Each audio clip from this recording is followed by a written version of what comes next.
Hello students, कैसे हो आप? आई होप आप सभी अच्छे होंगे स्टूडेंट्स। क्योंकि कंप्यूटर बेसिक्स, कंप्यूटर फंडामेंटल्स का हम ये वीडियो बना रहे हैं और ये मेरा थर्ड वीडियो है। इससे पहले हम 2 वीडियो बना चुके हैं और उन्हें देख भी चुके हैं। तो जिन स्टूडेंट्स ने अभी तक पिछले वो 2 वीडियोज़ नहीं देखे, वो प्लीज़ पिछले मेरे दोनों वीडियोज़ देखिए अगर आप बेटर समझना चाहते हो इन कंप्यूटर फंडामेंटल्स, कंप्यूटर बेसिक्स को। और आपको एक बात बता दूँ, जो स्टूडेंट्स कंप्यूटर की बैकग्राउंड से भी नहीं है, उनके लिए भी ये वीडियोस बहुत ही बेटर हैं, बहुत ही बेस्ट हैं। बेटर तो मैं क्या कहूँ, बेस्ट वीडियोस हैं, बेस्ट। मैं ज़्यादा से ज़्यादा कोशिश कर रहा हूँ कि बच्चों को समझ में आए। और स्टूडेंट्स, कॉम्पिटिटिव एग्ज़ाम्स के लिए तो ये वरदान है, ये क्वेश्चंस। ठीक है, तो स्टूडेंट्स स्टार्ट करने से पहले मैं एक्सपेक्ट करता हूँ कि आप सब मेरे इस वीडियो को शेयर कीजिए, लाइक कीजिए, ज़्यादा से ज़्यादा शेयर कीजिए, ज़्यादा से ज़्यादा लाइक कीजिए और सब्सक्राइब जरूर कीजिए। मैं देख रहा हूँ स्टूडेंट्स लाइक तो कर रहे हैं, शेयर कर रहे हैं, नहीं कर रहे वो मुझे पता नहीं, लेकिन सब्सक्रिप्शंस नहीं आ रहा। मुझे जितना सब्सक्रिप्शन चाहिए वो चाहिए ही आप सब लोगों से। तो वो सब्सक्रिप्शन कीजिए आप जल्दी से जल्दी, ज़्यादा से ज़्यादा। और सब्सक्रिप्शंस होगा तो मैं आगे भी आपके लिए और वीडियोस बनाऊंगा। मैं आगे सोच रहा हूँ कंप्यूटर फंडामेंटल्स के बाद आपके लिए operating system, data structure, computer programming, Java, Python, SQL वगैरह सभी के मैं आपके लिए वीडियोस बनाना चाहता हूँ, अच्छे अच्छे वीडियोस बनाना चाहता हूँ। तो और मैं आप ये भी ध्यान रखना चाहता हूँ कि जो students banking sector, SSC, HSSC etcetera, SSC वगैरह की तैयारी कर रहे हैं, उनके लिए ये वीडियोस बनाए जाएँ, बेस्ट वीडियोस बनाए जाएँ, ताकि उन्हें कहीं और जाने की ज़रूरत ना पड़े। मेरे ही इस चैनल पे उनको वो सारी चीज़ें मिल जाए जो वो चाहते हैं। ठीक है स्टूडेंट्स, तो स्टार्ट करते हैं students. Laser technology is used in laser printer. Students, last time हमने पढ़ा था कि 2 टाइप के प्रिंटर्स होते हैं, impact printers and non impact printers. Impact printers मैंने वो प्रिंटर बताया था जिनमें कोई ना कुछ स्ट्राइक होता है, कोई ना कोई पिन आपके पेपर पे स्ट्राइक करती है और नॉइस पैदा होती है उससे। तो ऐसे प्रिंटर मेरे इम्पैक्ट प्रिंटर्स होते हैं। मैंने उनके जो एग्जाम्पल भी बताए थे आपको, dot matrix printer and Daisy wheel printer, DAISY, Daisy wheel printer. और नॉन इम्पैक्ट प्रिंटर्स होते हैं जिनमें दूसरी टेक्नोलॉजी का यूज़ होता है। जैसे लेज़र प्रिंटर्स की बात करें तो इसमें लेज़र टेक्नोलॉजी का यूज़ होता है। इंकजेट प्रिंटर्स में नोजल्स का यूज़ होता है। ठीक है, तो laser technology use in laser printers. Laser light होती है ना, तो लेज़र लाइट्स का यूज़ किया जाता है लेज़र टेक्नोलॉजी के थ्रू, और लेज़र प्रिंटर में इसका यूज़ होता है। आपकी फोटोस्टेट जनरली जो मशीन्स होती हैं वो भी इसी टेक्नोलॉजी पे काम करती हैं। तो next is 44th number, graphics और pictures can not be printed using daisy wheel printer. तो ग्राफिक्स और पिक्चर्स का यूज़ हम डॉट मैट्रिक्स का यूज़, डॉट मैट्रिक्स की हेल्प से तो हम ग्राफिक्स और पिक्चर्स को प्रिंट कर सकते हैं। लेज़र प्रिंटर्स की हेल्प से हम कर सकते हैं। इंकजेट प्रिंटर्स की हेल्प से हम ग्राफिक्स और पिक्चर्स को प्रिंट कर सकते हैं। लेकिन डेजी व्हील प्रिंटर, क्योंकि इसकी शेप ऐसी होती है, ये व्हील की तरह होता है, तो इससे ग्राफिक्स और पिक्चर्स को प्रिंट करना बहुत ही मुश्किल होता है। तो डेजी व्हील प्रिंटर से ग्राफिक्स और पिक्चर प्रिंट नहीं की जा सकती। बहुत ही इंपॉर्टेंट क्वेश्चन है ये students. The best resolution for graphics और pictures, map etcetera, plotter. Students, वैसे तो हमने ये पढ़ा था कि बेस्ट रिजोल्यूशन के लिए सबसे अच्छी जो हमारे पास प्रिंटर रहता है वो लेज़र प्रिंटर रहता है। लेकिन अगर आपके पास ऑप्शन में प्लॉटर भी है तो हम प्लॉटर को फर्स्ट नंबर पे रखेंगे, उसके बाद लेज़र प्रिंटर को रखेंगे। तो सबसे अच्छे रिजोल्यूशन की, बेस्ट रिजोल्यूशन की बात की जाए तो प्लॉटर्स का बात होता है। अगर पेपर में प्लॉटर भी है, लेज़र प्रिंटर भी है, तो हम प्लॉटर का नाम लेंगे, और अगर प्लॉटर नहीं है तो हम लेज़र प्रिंटर का नाम लेंगे। तो उसकी बेस्ट रिजोल्यूशन होती है। रिजोल्यूशन मैंने आपको बताया था कि रिजोल्यूशन पिक्सल्स में मापी जाती है। जितने ज़्यादा पिक्सल्स होंगे उतनी ही रिजोल्यूशन आपकी बढ़िया आएगी। Examples of output devices are monitor, printer, plotter, speaker, projector etcetera. Monitor सभी को पता है स्टूडेंट्स, जिसमें हम डिस्प्ले कर सकते हैं स्क्रीन पे वीडियो, स्क्रीन पे हम देख सकते हैं आउटपुट वगैरह को। प्लॉटर, प्लॉटर होते हैं जो बड़े बड़े ग्राफिक्स, इमेजेस, मैप्स वगैरह को डिज़ाइन करने के लिए यूज़ किया, प्रिंट करने के लिए यूज़ किया जाता है। डिज़ाइन करने के लिए नहीं, प्रिंट करने के लिए यूज़ किए जाते हैं, वो प्लॉटर होते हैं। प्रिंटर्स भी हमारे पास पेजेस को प्रिंट करने के लिए यूज़ होते हैं। स्पीकर जनरली आपकी जो वॉइस है वो एज ए आउटपुट रिप्रेजेंट करने के लिए हम स्पीकर का यूज़ करते हैं स्टूडेंट्स। और मल्टीमीडिया प्रोजेक्टर होते हैं जनरली जब हम मल्टीप्लेक्सेस में जाते हैं या थिएटर्स में जाते हैं तो वहाँ पे जो हमें मूवीज़ वगैरह दिखाई जाती है वो प्रोजेक्टर्स के थ्रू दिखाई जाती है। और इन्हें मल्टीमीडिया प्रोजेक्टर भी बोल सकते हो आप, सिंपली प्रोजेक्टर भी बोल सकते हो। तो ये सारे आउटपुट डिवाइसेस हैं जिनके थ्रू हम आउटपुट दिखा सकते हैं या प्रिंट कर सकते हैं। Magnetic disk is faster than magnetic tape.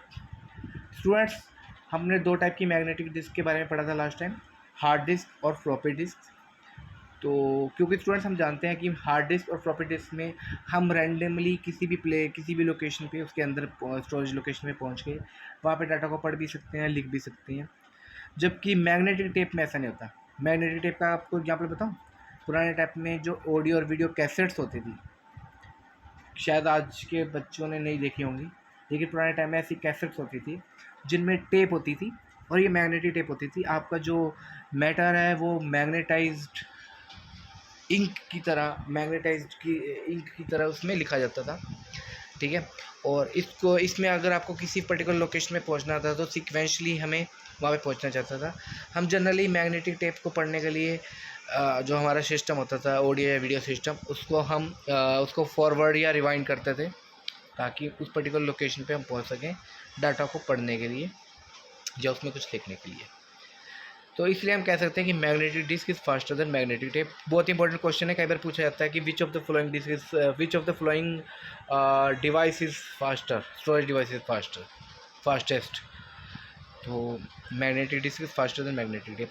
अगर स्टूडेंट्स हमने तीन टाइप की हम मेमोरीज की स्टोरेज डिवाइसेस की बात करें, semi conductor devices, optical memory devices and magnetic memory devices, तो सबसे फास्ट होती हैं सेमी कंडक्टर मेमोरी डिवाइसेस जिसमें हमारे पास आ जाती है RAM, ROM and cache memory. Second number पे हमारे पास आ जाती है मैग्नेटिक मेमोरीज जिसमें हार्ड डिस्क, फ्लॉपी डिस्क आ जाती हैं। और थर्ड नंबर पे हमारे पास आती है ऑप्टिकल डिस्क जिसमें हमारे पास आ जाती है सीडी और डीवीडी। तो ये स्टूडेंट्स याद रख लें। Next is 48th number, CMOS। CMOS की फुल फॉर्म है कॉम्प्लीमेंट्री मेटेलिक ऑक्साइड सेमीकंडक्टर। तो स्टूडेंट्स जनरली अगर आपने किसी ने भी सिस्टम यूनिट को खोला हो तो आपका मदरबोर्ड होता है, जो बड़ा वाला बोर्ड होता है मदरबोर्ड होता है। मदरबोर्ड पे ही आपके बहुत सारे स्लॉट्स होते हैं, किसी में हम प्रोसेसर लगाते हैं, किसी में हम रैम लगाते हैं। तो उसमें ही आपने एक कॉइन्स जैसी चीज़ देखी होगी, एक कॉइन जैसी चीज़ होती है। इस कॉइन जैसी चीज़ को हम CMOS बैटरी बोलते हैं। CMOS की फुल फॉर्म है कॉम्प्लीमेंट्री मेटेलिक ऑक्साइड सेमीकंडक्टर। ये जो कॉइन जैसा डिवाइस होती है इसको हम CMOS बोलते हैं। तो आपकी जो आपकी जो बायस की सेटिंग्स है ना, जैसे डेट, टाइम वगैरह, वो CMOS के अंदर ही रहती हैं। कभी कभी CMOS का टाइम लिमिट ख़त्म हो जाती है, CMOS आउटडेटेड हो जाती है आपके सिस्टम में, पुरानी हो जाती है। तो आप देखते हो कि जब भी आप सिस्टम स्टार्ट करते हो आपके डेट और टाइम ऑटोमेटिकली बदलने लगते हैं। वो इसी कारण से होता है कि वो नए CMOS को रिप्लेस करने के लिए कहता है। तो फिर हमें नए CMOS को रिप्लेस करना पड़ता है। Next 49 number student, TFT, thin film transistor. जो ये आपकी पतली स्क्रीन वाले कंप्यूटर्स हैं ना जो आजकल चल रहे हैं, LED LCD वगैरह, इनको TFT बोलते हैं, thin film transistors. Examples of optical disk सार अभी मैंने आपको बताया था कुछ टाइम पहले, CD और DVD जो है जिनमें लेज़र टेक्नोलॉजी यूज़ होती है वो हमारी ऑप्टिकल डिस्क हैं। Hard disk is an example of magnetic disk. मैंने अभी आपको बताया है कि हार्ड डिस्क, फ्लॉपी डिस्क, ये जो एग्जाम्पल है ये मैग्नेटिक डिस्क के एग्जाम्पल्स हैं। Cache memory acts as an intermediate memory between CPU and RAM. RAM को प्राइमरी मेमोरी कहते हैं। स्टूडेंट मैंने प्राइमरी मेमोरी आपको बताई थी, रैम, रोम, कैशे, ये सारी हमारी प्राइमरी मेमोरीज हैं। जबकि सेकेंडरी मेमोरी की बात की जाए तो hard disk, floppy disc, CD, DVD, ये सारी मेरी सेकेंडरी मेमोरी डिवाइसेज हैं। यहाँ पे कहा गया है कि cache memory acts as intermediate memory between CPU and RAM. Student हमने पढ़ा था कि कैशे मेमोरी सबसे फास्ट होती है, और ऐसा क्यों होता है? क्योंकि प्रोसेसर के बिल्कुल पास होती है। ये एक इंटरमीडिएट मेमोरी का काम करती है रैम और CPU के बीच में। CPU का मतलब प्रोसेसर है। तो प्रोसेसर को डाटा प्रोसेस करने के लिए डाटा चाहिए, और वो डाटा कहाँ से आएगा? आपकी मेमोरी में से आएगा, मतलब रैम में से आएगा। लेकिन कई बार क्या होता है, कोई डाटा मुझे बार बार चाहिए होता है, फ्रिक्वेंटली किसी डाटा की ज़रूरत पड़ती है। वो फ्रिक्वेंटली डाटा हमारे पास कैशे मेमोरी में रह जाता है, और जब भी प्रोसेसर को दोबारा उसी डाटा की ज़रूरत पड़े तो उस डाटा को मुझे रैम से मंगवाने की ज़रूरत नहीं पड़ती, आपका जो प्रोसेसर है उसे डायरेक्टली कैशे मेमोरी में से यूज़ कर लेता है। इसलिए हम कह सकते हैं कि कैशे मेमोरी एक फास्टेस्ट मेमोरी है और एक इंटरमीडिएट रैम मेमोरी भी है जो रैम और सीपीयू के बीच में काम करती है। आगे चलें students. 53 number, booting means loading operating system into your computer. Computer का मतलब है मेन मेमोरी में स्टोर कर, मेन मेमोरी में। क्योंकि स्टूडेंट्स जो भी आपका सॉफ्टवेयर चलता है, जो भी प्रोग्राम हम चलाते हैं अपने सिस्टम में, वो सारे प्रोग्राम मेरे मेन मेमोरी में चलते हैं। मेन मेमोरी का मतलब मैं रैम से ले रहा हूँ, क्योंकि रोम में तो आपका कोई प्रोग्राम चल ही नहीं सकता, क्योंकि रोम तो रीड ओनली है। तो जो भी करंट में, जैसे मान लो मैं MS वर्ड में काम कर रहा हूँ, एक्सेल पे काम कर रहा हूँ, तो मैं एक्चुअल में किस में काम कर रहा हूँ, रैम के अंदर काम कर रहा हूँ। तो रैम मेरी एक प्राइमरी मेमोरी होगी, एक मेन मेमोरी होगी। तो स्टूडेंट्स बूटिंग, कुछ लोगों से अगर मैं कुछ बच्चों से पूछूं कि बूटिंग क्या होती है, तो वो कहेंगे स्विच ऑन, कंप्यूटर को स्विच ऑन कर दो, दैट इज़ बाय बूटिंग। लेकिन ऐसा नहीं है। अगर बूटिंग का ये मीनिंग होता है तो मैं घर में लाइट को बूट करता हूँ, मैं फ़ैन को बूट करता हूँ। क्या आप ऐसे बोलते हो बेटा ज़रा फ़ैन को बूट करना? कोई ऐसा बोलता है बेटा कि ट्यूबलाइट को ज़रा बूट करना? नहीं बोलते ना। ट्यूबलाइट को तो स्विच ऑन किया जाता है, फ़ैन को भी स्विच ऑन किया जाता है, लेकिन कंप्यूटर को हम बूट बोलते हैं कि कंप्यूटर, अपने अपने कंप्यूटर्स को, अपने अपने सिस्टम्स को बूट कर लो, ऐसा बोला जाता है ना। तो बूट का मतलब ये नहीं है कि स्विच ऑन करना ओनली, स्विच ऑन तो आप करोगे ही करोगे, लेकिन एक्चुअल में बूटिंग का मतलब है जब आपका ऑपरेटिंग सिस्टम आपकी मेमोरी के अंदर लोड हो जाता है, उसको हम बूटिंग बोलते हैं। Clear clear students. Booting process is also called boot step process. तो बूटिंग के टाइम पे जो भी प्रोसेस होता है, इस पूरे को हम बूट स्टेप प्रोसेस भी बोल सकते हैं। तो क्या क्या होता है स्टूडेंट्स बूटिंग के टाइम पे, वो मैं थोड़ा सा क्लियर करना चाहता हूँ। तो बूटिंग जो बूट स्टेप प्रोसेस होता है उसमें होता क्या है, ठीक है, तो ध्यान से सुनिएगा जो भी मैं बोल रहा हूँ। तो सभी स्टूडेंट ध्यान से सुनो। सबसे पहले अगर मैंने आपको बोला कि स्टूडेंट्स अपने अपने सिस्टम्स को बूट कर लो, इसका मतलब सबसे पहले आप कंप्यूटर का क्या करोगे, स्विच ऑन करोगे, आप उसमें पावर सप्लाई को भेजोगे। तो जैसे ही आपने अपने कंप्यूटर को स्विच ऑन किया, आपका कंप्यूटर स्टार्ट होगा, आपके SMPS में पावर आएगी, SMPS से पावर आपके मदरबोर्ड में जाएगी, मदरबोर्ड से बाकी सारे कंपोनेंट्स में पावर जाएगी और सभी स्टार्ट हो जाएंगे। लेकिन अब होगा क्या, जैसे ही आपका कंप्यूटर स्टार्ट होगा, तो मैंने बताया था कि रोम में सबसे पहले बायस लिखा होता है, जिसको हम बेसिक इनपुट आउटपुट सिस्टम बोलते हैं। रोम के अंदर एक सॉफ्टवेयर लिखा होता है जो कि उसके मैन्युफैक्चरिंग के टाइम पे लिखा जाता है, जिसको हम बोलते हैं बायस, बेसिक इनपुट आउटपुट सिस्टम। और इस टाइप के सॉफ्टवेयर्स को हम फर्मवेयर भी बोलते हैं, FIRMWARE, फर्मवेयर। तो वहाँ से क्या होता है कि जैसे हम सिस्टम को स्टार्ट करते हैं तो जो बायस होता है रोम के अंदर, वो रैम में चला जाता है, क्योंकि एक्चुअल में जो प्रोसेस आपका एग्जीक्यूट होना होता है वो रैम से ही एग्जीक्यूट होता है। तो रोम से जो बायस है वो ट्रांसफ़र हो जाएगा रैम के अंदर, और फिर ये सबसे पहले बायस आपका चलेगा। जैसे ही बायस प्रोसेस आपका चलेगा तो एक ये टेस्ट परफॉर्म करेगा, उस टेस्ट का नाम होता है पोस्ट, POST, पोस्ट। पोस्ट एक टेस्ट परफॉर्म करता है, मतलब बायस एक टेस्ट परफॉर्म करता है, उस टेस्ट का नाम होता है पोस्ट। पोस्ट की फुल फॉर्म है पावर ऑन सेल्फ टेस्ट। इस टेस्ट में क्या होता है, आपकी जितनी भी पेरिफेरल डिवाइसेस होती हैं, जितनी भी डिवाइसेस आपकी कंप्यूटर के साथ अटैच होती हैं, उन सबको प्रॉपरली चेक किया जाता है कि सभी प्रॉपरली कनेक्टेड है या नहीं है, क्या आपके सिस्टम में जो सब मेमोरी चाहिए वो मेमोरी सफिशिएंट है या नहीं है। अगर ये सब कुछ है, प्रॉपरली है, तो आपका पोस्ट जो टेस्ट था वो सक्सेसफुल हो जाएगा। आपके पास हमने देखा होगा जनरली जब हम सिस्टम को स्टार्ट करते हैं तो स्टार्टिंग में कुछ टेस्टिंग चलती है, उसके बाद सक्सेसफुल ओके का मैसेज आ जाता है, और जब ये टेस्ट परफॉर्म हो जाता है तो उसके बाद आपकी हार्ड डिस्क में जो आपका ऑपरेटिंग सिस्टम होता है वो आपके रैम में लोड हो जाता है, मतलब रैम में चला जाता है और वो एग्जीक्यूट हो जाता है। तो इस पूरे प्रोसेस को स्टूडेंट्स हम बूट स्टेप प्रोसेस बोलते हैं। तो 55 नंबर करेंगे students. Operating system acts as an intermediary between hardware and user. Students operating system क्या होता है, अब इसकी बात आ जाती है। बहुत सारे स्टूडेंट्स को एक कन्फ्यूजन रहता है कि ऑपरेटिंग सिस्टम कौन से हैं। स्टूडेंट्स जब हम सिस्टम स्टार्ट करते हैं तो सबसे पहले क्या लोड होता है आपके सिस्टम में, विंडोज़ लोड होती है। एक आजकल के जो कंप्यूटर्स हैं जो नॉर्मल यूज़र यूज़ करते हैं, वो तो ऑपरेटिंग सिस्टम जो यूज़ करते हैं वो तो विंडोज़ ही है। और कुछ लोग एप्पल के फ़ोन यूज़ करते होंगे तो उनको मैकिनटोश वगैरह मिलेगा, मैकिनटोश ऑपरेटिंग सिस्टम मिलेगा, ठीक है। तो ये जो विंडोज़ है ये क्या है, एक ऑपरेटिंग सिस्टम है।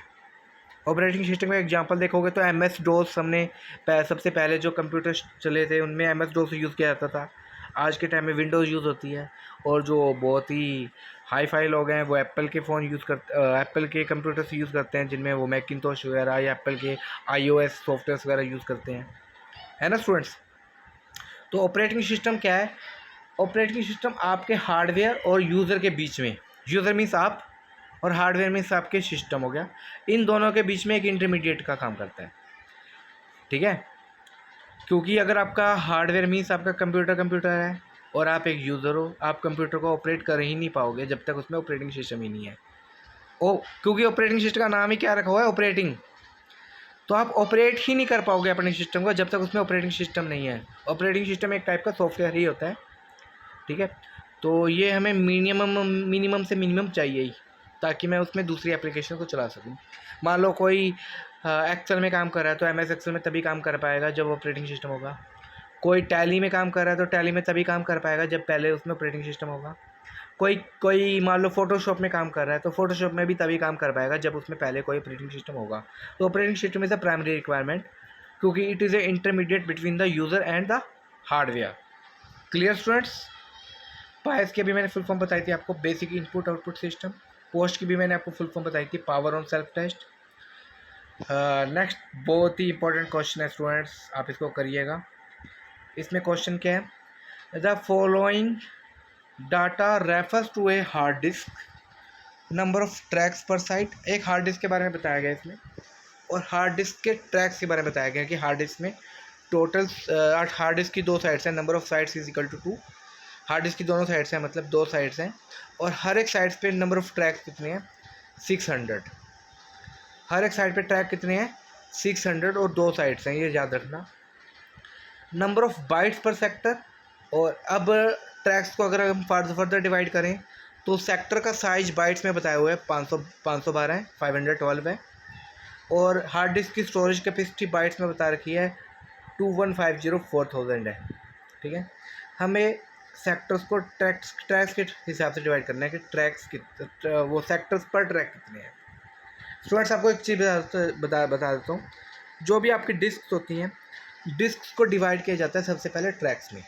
क्या किया जाता है, डिस्क को डिवाइड किया जाता है ट्रैक्स में, और ट्रैक्स को डिवाइड किया जाता है सेक्टर्स में, ठीक है। अब यहाँ पे 2 साइड हैं हार्ड डिस्क की, और नंबर ऑफ ट्रैक्स पर साइड है 600। तो अब सोल्यूशन पे आ जाते हैं जनरली हम, because sides is equal to 2। Clear है, साइड 2 ही बता रखी हैं। So tracks is equal to 2 into 600 is equal to 1200, क्योंकि पर साइड ट्रैक्स कितने हैं, 600 हैं। 2 साइड हैं तो टोटल ट्रैक्स कितने हो जाएंगे, 1200 हो जाएंगे। साइज ऑफ सेक्टर बता रखा है 512 बाइट्स, 512 बाइट्स, आपके क्वेश्चन में ये बताया हुआ है। और टोटल ट्रैक्स हमारे कितने हो गए, 1200। अब क्वेश्चन क्या है कि स्टोरेज कैपेसिटी बता रखी है हमें, ठीक है। और स्टोरेज कैपेसिटी के हिसाब से हम नंबर ऑफ सेक्टर्स निकाल सकते हैं। जब एक सेक्टर 512 बाइट्स का है तो टोटल जो कैपेसिटी है वो उस कैपेसिटी को अगर मैं 512 से डिवाइड कर दूँ तो मेरे पास नंबर ऑफ सेक्टर्स निकल आएंगे, टोटल नंबर ऑफ सेक्टर्स निकल आएंगे। तो टोटल नंबर ऑफ सेक्टर्स निकालने के लिए मैंने क्या किया, 21504000 को मैंने 512 से डिवाइड कर दिया और मेरे पास आ गया 42,000। इसका मतलब मेरे पास टोटल कितने सेक्टर्स हो गए, 42,000 सेक्टर्स हो गए। अब बात करते हैं ट्रैक्स की। ट्रैक्स कितने थे, 1200। और मेरा क्वेश्चन क्या है, मुझे सेक्टर्स पर ट्रैक निकालना है कि एक ट्रैक में कितने सेक्टर्स हैं। तो मैं क्या करूँगा, 42,000 को 1200 से डिवाइड कर दूँगा, तो मेरे पास आंसर आता है 35।